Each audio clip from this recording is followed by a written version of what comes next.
शांति छा जाने का कारण क्या है? शांति छाने का कारण क्या है? ये तो यहाँ विराजित हमारे जो लड़के लड़कियां हैं उनसे पूछने का प्रश्न है। ये मेरे जो है उत्तर देने का प्रश्न नहीं है। मुझे दो तीन बातें लगती है जो मैं आप लोगों को निवेदन कर देता हूं उसके बारे में। देखिए, हम लोग अक्सर क्या है कि चकाचौंध में, शोरगुल में, आवाज में हम लोग बहुत ज्यादा मशगूल रहते हैं। बहुत सूक्ष्म और बहुत कीमती चीजें हमसे खो जाती हैं। जब कोई व्यक्ति का ध्यान आकर्षित होता है उन कीमती चीजों में, तो उसकी सहज स्वीकृति बन जाती है। तो ये जो शांति है, ये एक टाइप का डिसिप्लिन है।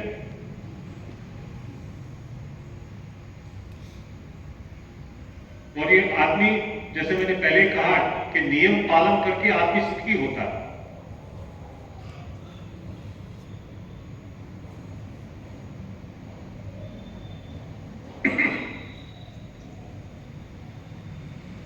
ये बहुत मौलिक चीज है।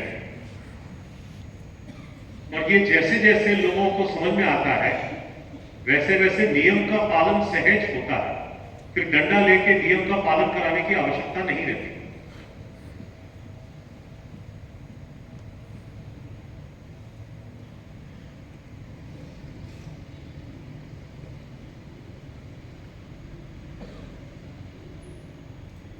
ये जो अभी जो आपको ये दिख रहा है, हाँ, ये बात मैं सहमत हूं आपसे कि इस तरह का बिहेवियर, इस तरह का डिसिप्लिन हम लोगों को लगता नहीं है। पर जब भी बाहर से कोई शिक्षण संस्थाओं से लोग बाहर से आते हैं और आप लोगों का आचरण इस तरह का देखते हैं तो वो बहुत अचंभित होते हैं और हम लोगों को बहुत तारीफ मिलती है।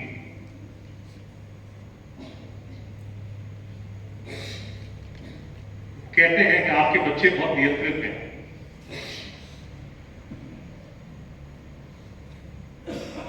क्योंकि जो बाहर से लोग आते हैं उनको कुछ दिखता है, हम लोग अंदर बैठे हैं इसलिए शायद हमको दिखता नहीं है। तो क्या घर का जोगी जोग जोगना बात करते तो पुरुष बोलते हैं ना, कहावत है मारवाड़ी में, वैसा ही है। इसका मतलब ये नहीं है कि हमको और सुधरना नहीं है।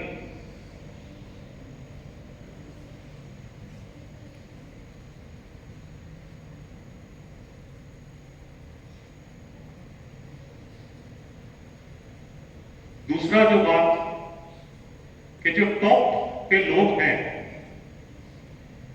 वो बहुत ज्यादा प्रयास करते हैं अपने आप को नियंत्रित रखने के। ये बात समझने योग्य है।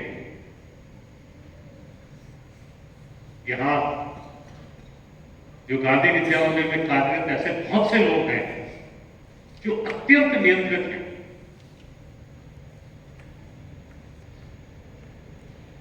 डिसिप्लिन है, हमके अपने काम के प्रति बहुत निष्ठावान है, बातें कम है। देखिए, हमारा जो ध्येय वाक्य है ना, कुछ न चाहो काम आ जाओ, उसके कारण बहुत बातें करने का, अपने आप को प्रोजेक्ट करने का यहां वो एक रिवाज नहीं है। इसलिए उनकी जो डिसिप्लिन है, उनका जो निष्ठा है, वो देखने के लिए दृष्टि चाहिए। और बहुत छोटी छोटी बातों में आपको ही दिखेगी।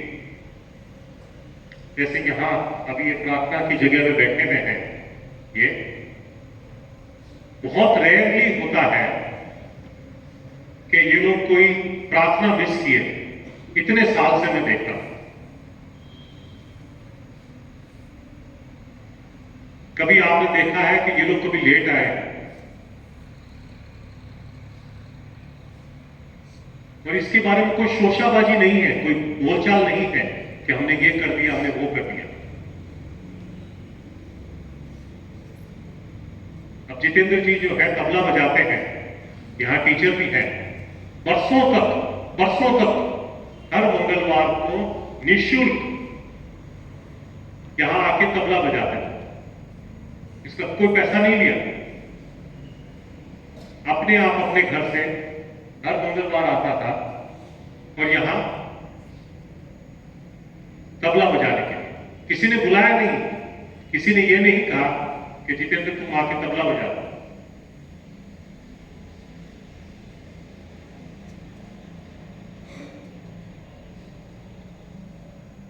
एक समय ऐसा आया कि यूनिवर्सिटी में म्यूजिक टीचर की आवश्यकता थी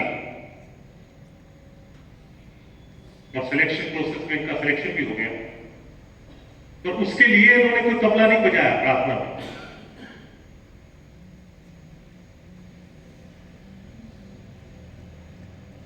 ये राम मंच के अंदर आप लोग सुबह सुबह आओ, ऐसे आपको बहुत से लोग दिखेंगे जो सुबह सुबह रोज मंदिर में आते हैं। हमारे पंडित जी को पूछो, वो कोई शंकर जी पे जल चढ़ाता है, कोई मंदिर में पूजा करता है, कोई आदमी कोई कुछ करता है।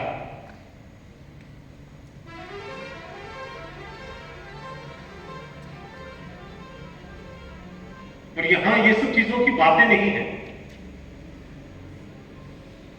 दिखावा नहीं है, या दिखावा न्यूनतम है।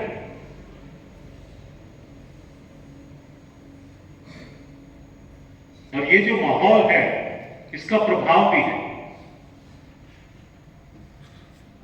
मैं ऐसे 2500 एग्जाम्पल अपने कैंपस के लोगों का बता सकता हूं। अब अनिल जी पंडित जी हैं, ये इतने नियमित हैं, ठंड हो गर्मी हो बरसात हो, कभी इनकी वो जो पूजा की घंटी है कभी लेट होते हुए मैंने नहीं सुनी। सुबह सुबह कितने 5 बजे मान पंडित जी 5:30 बजे, कितने 5:30 बजे ये घंटी बजाते हैं। मैं सोता हूं मेरे कमरे में, लगभग रोज मैं उस घंटी से ही उठता हूं।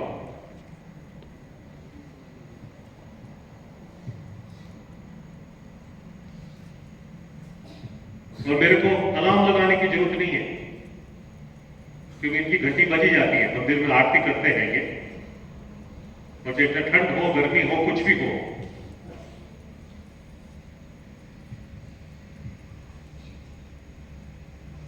ऐसे बहुत से लोग हैं, बहुत छोटे छोटे कर्मचारी भी और बड़े लोग भी, और उसी का कारण है कि ये जो वातावरण आपको दिखता है बच्चों में,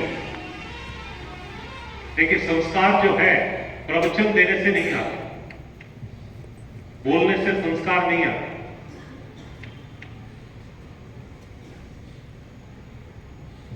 जी के प्रमाणित करते हुए व्यक्ति अगर आपको दिखते हैं तो स्वतः ही ये आता।